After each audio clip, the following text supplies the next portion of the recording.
IVS 6B that is computer basic and multimedia के video में आज कुछ और ख़ास क्वेश्चंस और सॉल्यूशन आपके लिए है। इसलिए कि एग्ज़ाम में भी कुछ लोगों के एग्ज़ाम कल है और कुछ लोगों के एग्ज़ाम परसों हैं।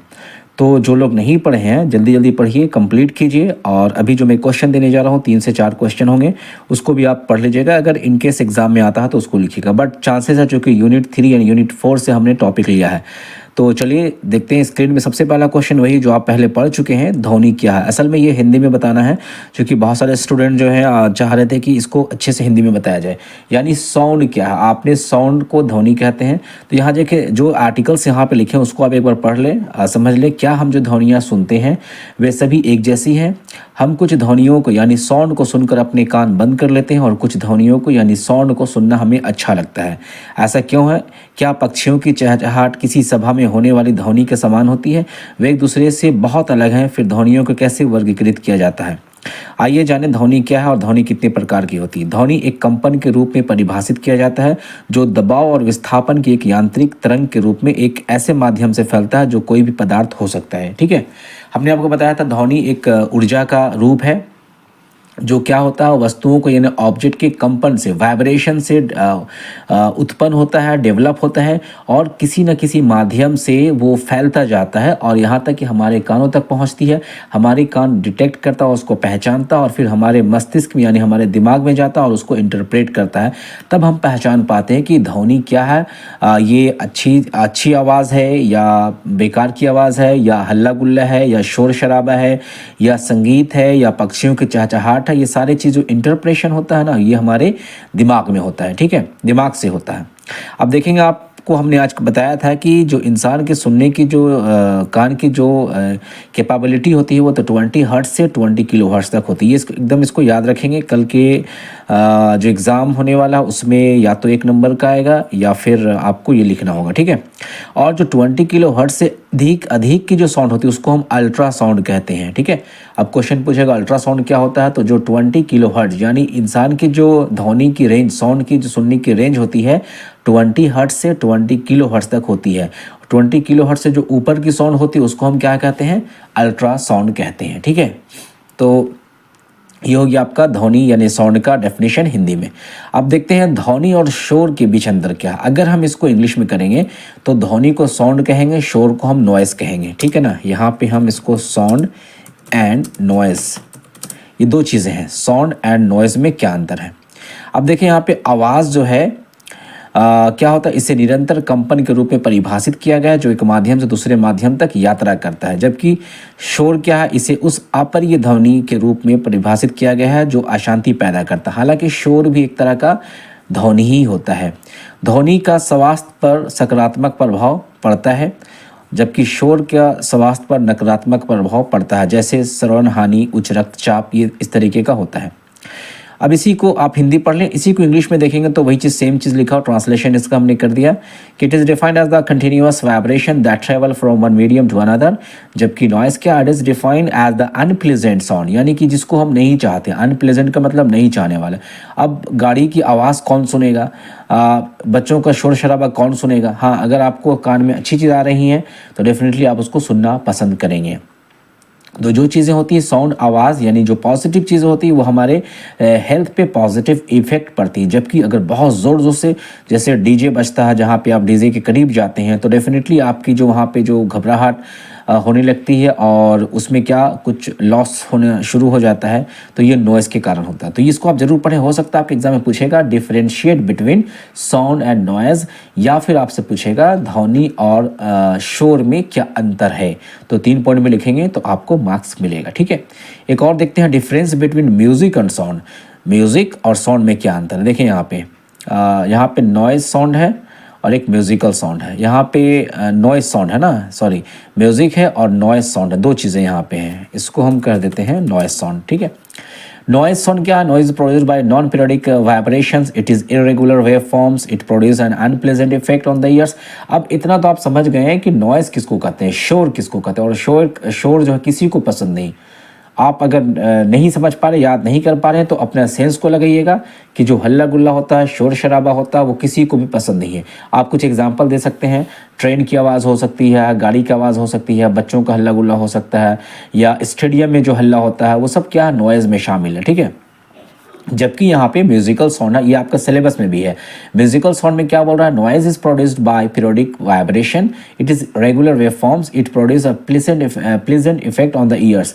यानी इस तरीके का जो म्यूजिकल साउंड होता है, लोगों को सुनने में अच्छा लगता है और उसको सुन के वो बहुत प्लेजेंट यानी आनंद महसूस करते हैं।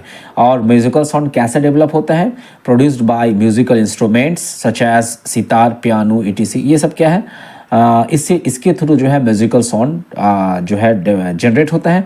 आप जानते हैं भी म्यूज़िकल कैसे कैसे निकाला जाता है। तो इस तरीके के क्वेश्चन देके घबराएंगे नहीं बिल्कुल। आपका ये जो पेपर है बिल्कुल वैसा पेपर है जो आप डेली लाइफ में यूज़ करते हैं। बहुत सारी चीज़ें आप जानते हैं, जैसे हमने आपको मल्टीमीडिया बताया, आप मल्टीमीडिया यूज़ करते हैं। हमने आपको साउंड बताया, साउंड आप जानते हैं। आप म्यूज़िकल साउंड के बारे जानते हैं, नॉइज़ के बारे जानते हैं। तो बिल्कुल भी आपने घबराना नहीं है, परेशान नहीं होना। क्वेश्चन को पहले पढ़ना है, आपके पास पूरा समय रहेगा और पढ़ने के बाद आप अपनी भाषा में, अपने अंदाज में, अपने जो समझ में आ उसी के हिसाब से आप पूरा नीट एंड क्लीन भरिएगा कॉपी। और बिल्कुल कहीं भी डायग्राम बनाने की ज़रूरत होगी तो डायग्राम भी बनाइएगा, ताकि आपका मार्क्स ज़बरदस्त तरीके से वहाँ पे आ जाए, ठीक है।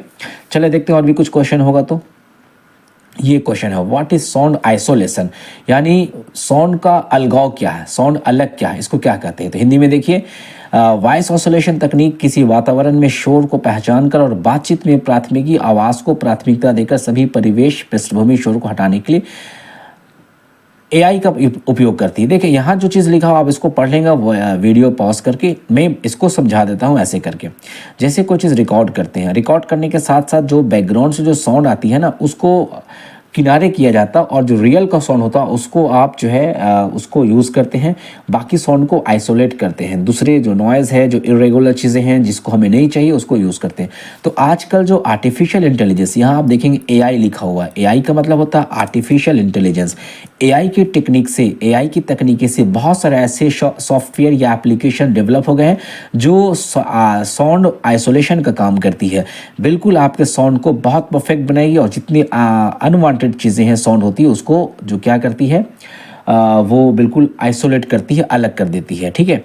इसको हम साउंड आइसोलेशन कहते हैं। इतना ज़्यादा अगर आप याद नहीं कर सकते मत कीजिए, कोई ज़रूरत नहीं याद करने की, आप बस समझ लीजिए, अपने हिसाब से उसको लिख लेना है, ठीक है। साउंड आइसोलेशन, आइसोलेशन का मतलब होता है अलगाव, साउंड का मतलब ध्वनि, ध्वनि या वॉइस अलगाव क्या है इसको आप लिख लेंगे, ठीक है। उसके बाद ऐसा एक चीज़ और जानना है, इसको इसकी ज़रूरत क्यों होती है। चूँकि बहुत सारे मीटिंग होते हैं, वीडियो कॉन्फ्रेंसिंग होती है, तो जो बातचीतें होती है ना, तो उसमें जैसे कोई अगर अपनी लेक्चर दे रहा है, तो लेक्चर देने के साथ उसके आसपास की जो आवाज़ें आती है, ऑडियंस को भी सुनने को मिलेगा। तो ऐसे सॉफ्टवेयर या तकनीकी के माध्यम से सिर्फ उसकी ही वॉइस को सुनाई जाती है, बाकी जो अननेसेसरी वॉइस होती है उसको हटा दिया जाता है। किसके थ्रू, एआई के एप्लीकेशन के थ्रू, आर्टिफिशियल इंटेलिजेंस के एप्लीकेशन के थ्रू, ठीक है। अब एक और चीज़ टॉपिक है, what is audio publishing. Audio publishing क्या होता है। आपने बुक पब्लिशिंग का नाम सुना होगा, आपने कंटेंट पब्लिशिंग का नाम सुना होगा, ऑडियो पब्लिशिंग का भी नाम आप में से कुछ लोगों ने ज़रूर सुना होगा। तो ये चीज़ें आपकी कंटेंट में है, आपके सिलेबस में है, आपने पढ़ना समझना। एकदम मैं समझा दे रहा हूँ, फिर आप अपना दिमाग लगा के अपना भाषा में लिखिएगा, ठीक है। Audio publishing refers to the process of producing and distributing audio content. एक ऐसा प्रोसेस है जहाँ पे आपकी जो कोई चीज़ जो ऑडियो होती है उसको आप पब्लिश करना, such as audio books, podcast. एक चीज़ आया पॉडकास्ट, अभी मैं इसको ही बताऊँगा क्या होता है, and other form of spoken word audio. यानी जो चीज़ें मैं सिर्फ आपको ऑडियो के फॉर्म में भेज रहा हूँ, इंटरनेट में भेज रहा हूँ, यूट्यूब में डाल रहा हूँ, तो इसको हम कहते हैं ऑडियो पब्लिशिंग, ठीक है। अभी मैं जो आप मेरा वीडियो देख रहे हैं, इसमें ऑडियो भी है, वीडियो भी है, बट सिर्फ मैं अगर ऑडियो भेजता हूँ तो ये हो गया ऑडियो पब्लिशिंग, ठीक है। उसके बाद देखेंगे यहाँ पे, it involves recording, editing and mastering audio recordings as well as packaging and distributing them through various channels such as online platforms, audio book retailers and podcast directories. Audio publishing has become increasingly popular in recent years due to the growing demand for audio content and the rise of digital platforms. देखिए आपने अगर smartphone जब आप use करते होंगे तो आपको बहुत बार में ऐसे एडवर्टाइज़मेंट आते होंगे, ऐड आते होंगे कि कोई जो है किसी के बारे कहानी बता रहा है, कोई अपने बारे बता रहा है। तो वो सब होता है क्या, एक्चुअली वो सब पॉडकास्ट होता है, यानी ऑडियो पब्लिशिंग होता है, ठीक है। ऑडियो पब्लिशिंग का मतलब होता है ऑडियो अपने रिकॉर्ड करके उसकी कंटेंट को पब्लिश करना नेट पे, यूट्यूब पे या किसी और सोशल साइट्स पे, ताकि दूसरे लोग आपकी आवाज़ को सुने। समझ में आ गई बात। अब देखते हैं, यहाँ पे पॉडकास्ट आया था, देखिए अगर ये एग्जाम में आ जाएगा तो इसको लिख लीजिएगा। पॉडकास्ट होता है क्या है, अगर आप नहीं जानते तो देख लें। पॉडकास्ट जो है एक तरह का ब्लॉगिंग है। जिस प्रकार हम आर्टिकल लिखते हैं, जैसे आर्टिकल अगर कोई लिखा आपने, कुछ जैसे सर्च किया गूगल पे कि व्हाट इज़ मल्टीमीडिया, तो जो चीज़ें निकल के आती हैं गूगल पे उसको हम आर्टिकल्स कहते हैं। वो रिटन फॉर्म में होता है, लिखित फॉर्म में होता है। लेकिन पॉडकास्ट क्या होता है, एक ब्लॉगिंग है। जो हम जिस प्रकार हम आर्टिकल लिखते हैं और लोगों के साथ शेयर करते हैं, ठीक उसी प्रकार पॉडकास्ट भी होता है। पॉडकास्ट एक मोबाइल ऐप की तरह होता है जिसमें हम किसी भी प्रकार की जानकारी ऑडियो के फॉर्म में स्टोर करते हैं, ठीक है, ऑडियो के फॉर्म में। जैसे मैं अपने बारे में बताऊँ, मैं क्या हूँ, मैं कहाँ पढ़ाता हूँ, मैं कैसे पढ़ाता हूँ, या मेरा फेवरेट चीज़ें क्या है, और मैं कैसे जो है अपनी बातों को शेयर करता हूँ, मैं अपने स्टूडेंट के साथ शेयर कर सकता हूँ। ये जो मेरी आवाज़ जा रही है ना, और अगर मैं इसको अपने यूट्यूब चैनल में डाल दूँ और आप जो हमारे व्यूवर्स हैं, हमारे सब्सक्राइब आपने किया होगा, तो आप मेरी आवाज़ को सुनेंगे। दैट इज़ पॉडकास्ट, ठीक है। उसके बाद देखें यहाँ पे क्या लिखा हो, पॉडकास्ट में हम अपनी आवाज़ को ऑडियो के रूप में डाल सकते हैं। जिस प्रकार हम कोई भी वीडियो को अपने मोबाइल या कैमरा में रिकॉर्ड करते हैं, ठीक उसी प्रकार पॉडकास्टिंग के अंदर सिर्फ हमारी आवाज़ ही रिकॉर्ड होती है, फिर हम इसको बाकी सब लोगों के साथ शेयर करते हैं, ठीक है। तो ये आपका मेरे ख्याल में कंसेप्ट क्लियर हो गया होगा। अब आपको कोई भी प्रॉब्लम नहीं होगा। तो मैं समझता हूँ कि ये चीज़ें इंपॉर्टेंट रह गई थी जो मैंने आपको बता दिया।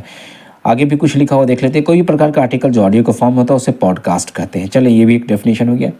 तो आई होप कि हमने बहुत सारी चीज़ें आपको यूनिट 3, 4, 2, 1 से सबसे बता दी। इतना भी आप पढ़ लेंगे अगर, तो आप अच्छे नंबर से पास हो सकते हैं। इनकेस अगर मुझे और भी कोई इंपॉर्टेंट नज़र आया तो ज़रूर मैं आपको शेयर करूँगा। चलिए, मिलते हैं नेक्स्ट टाइम नेक्स्ट टॉपिक के साथ। All the best, thank you very much.